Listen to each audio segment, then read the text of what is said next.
பல ஆண்டுகளுக்கு முன்பு பெத்லகேம் என்ற சிறிய நகரத்தில் உலகத்தை மாற்றிய ஒரு அற்புத நிகழ்வு நடந்தது. அந்நேரத்தில் ரோம பேரரசர் ஆகஸ்து மக்கள் தொகை கணக்கெடுப்பு நடத்த உத்தரவிட்டார். அதனால் ஒவ்வொருவரும் தங்களது ஊருக்குச் செல்ல வேண்டியதாகியது. தாவீது அரசனின் வம்சத்தினரான யோசேப்பும் கர்ப்பிணியாக இருந்த மரியாளும் நாசரேத்திலிருந்து பெத்லகேமுக்கு பயணம் செய்தனர். பெத்லகேமில் தங்குவதற்கு இடமெங்கும் இல்லை. விடுதிகள் அனைத்தும் நிரம்பியிருந்தன. இறுதியில் அவர்கள் ஒரு மாடத்தில்தான் தங்க வேண்டியதாகியது. அங்கேயே அந்த அமைதியான இரவில் மரியாள் ஒரு ஆண் குழந்தையை பெற்றெடுத்தாள்.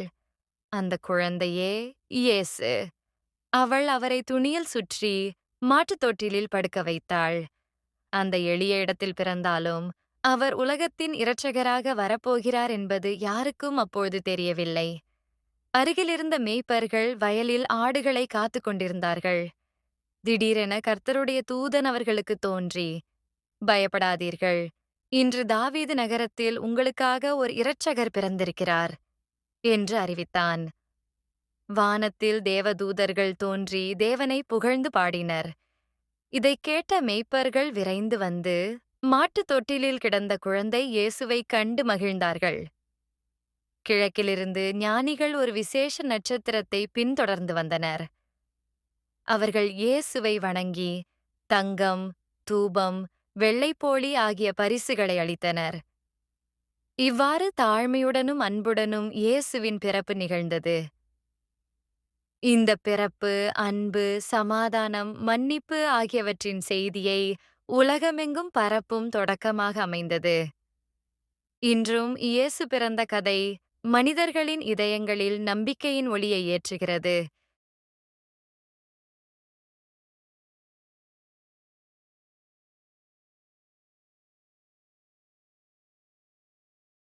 பைபிளில் காணப்படும் ரூத் என்பவள் விசுவாசம், நம்பிக்கை மற்றும் அன்பின் சிறந்த எடுத்துக்காட்டாக விளங்குகிறாள். இஸ்ரவேல் தேசத்தில் பஞ்சம் ஏற்பட்ட காலத்தில் எலிமெலேக் என்பவன் தனது மனைவி நவோமி மற்றும் 2 மகன்களுடன் மோவாப் தேசத்திற்குச் சென்றான். அங்கு அவரது மகன்கள் மோவாப் பெண்களான ரூத் மற்றும் ஒர்பாவை திருமணம் செய்து கொண்டார்கள். சில ஆண்டுகளுக்குப் பிறகு எலிமெலேக்கும் அவன் 2 மகன்களும் இறந்து போனார்கள். இதனால் நவோமி மிகுந்த துக்கத்தில் ஆழ்ந்தாள். நவோமி தனது மருமகள்களை தங்கள் தாய்நாட்டிற்கு திரும்பச் செல்லுமாறு கூறினாள். ஓர்பா திரும்பிச் சென்றாலும் ரூத் நவோமியை விட்டு பிரிய மறுத்தாள். நீ செல்லும் இடத்திற்கே நானும் வருவேன். உன் ஜனமே என் ஜனமாகும், உன் தேவனே என் தேவன் என்று ரூத் கூறினாள். இந்த வார்த்தைகள் அவளுடைய உறுதியான விசுவாசத்தையும் அன்பையும் வெளிப்படுத்தின. ரூத் மற்றும் நவோமி பெத்லகேமுக்கு திரும்பினார்கள். அங்கு வாழ்வதற்காக ரூத் வயல்களில் விழுந்த தானியங்களை சேகரித்து உழைத்தாள். அவள் உழைத்த வயல் போவாஸ் என்ற நல்ல மனம் கொண்ட மனிதனுடையது. ரூத்தின் பணிவும் உழைப்பும் போவாஸின் மனதை கவர்ந்தது. நவோமியின் ஆலோசனையின்படி போவாஸ் ரூத்தை திருமணம் செய்து கொண்டான். போவாஸ் மற்றும் ரூத் தம்பதியருக்கு ஓபேத் என்ற மகன் பிறந்தான். அவன் தாவீது ராஜாவின் தாத்தாவாக ஆனான். இவ்வாறு அந்நிய தேசத்தைச் சேர்ந்த ஒரு பெண் தன் விசுவாசத்தினாலும் அன்பினாலும் தேவனுடைய திட்டத்தில் முக்கிய இடம் பெற்றாள். ரூத்தின் வாழ்க்கை உண்மையான விசுவாசம் எவ்வித சூழ்நிலையையும் மாற்ற முடியும் என்பதை நமக்கு கற்றுத் தருகிறது.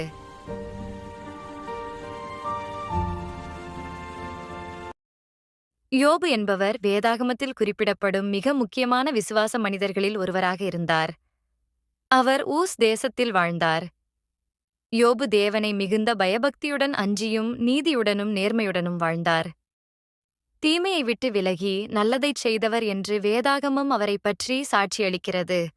அவர் மிகுந்த செல்வந்தராகவும் 7 மகன்களும் 3 மகள்களும் கொண்ட பெரிய குடும்பத்தினராவார். ஒரு நாள் பரலோகத்தில் சாத்தான் தேவனிடம், யோபு உம்மை அஞ்சுவது அவன் செல்வமும் ஆசீர்வாதங்களும் காரணமாகத்தான். அவற்றை எடுத்தால் அவன் உம்மை சபிப்பான் என்று சவால் விடுத்தான். தேவன் யோபுவின் விசுவாசத்தை நிரூபிக்க அனுமதி அளித்தார். அதன்படி யோபு ஒரே நாளில் தனது செல்வம் அனைத்தையும் இழந்தார். மாடுகள், ஆடுகள், ஒட்டகங்கள் அனைத்தும் அழிந்தன.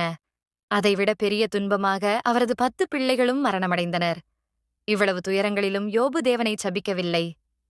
கர்த்தர் தந்தார், கர்த்தர் எடுத்தார், கர்த்தருடைய நாமம் ஸ்தோத்திரிக்கப்படுக என்று கூறினார்.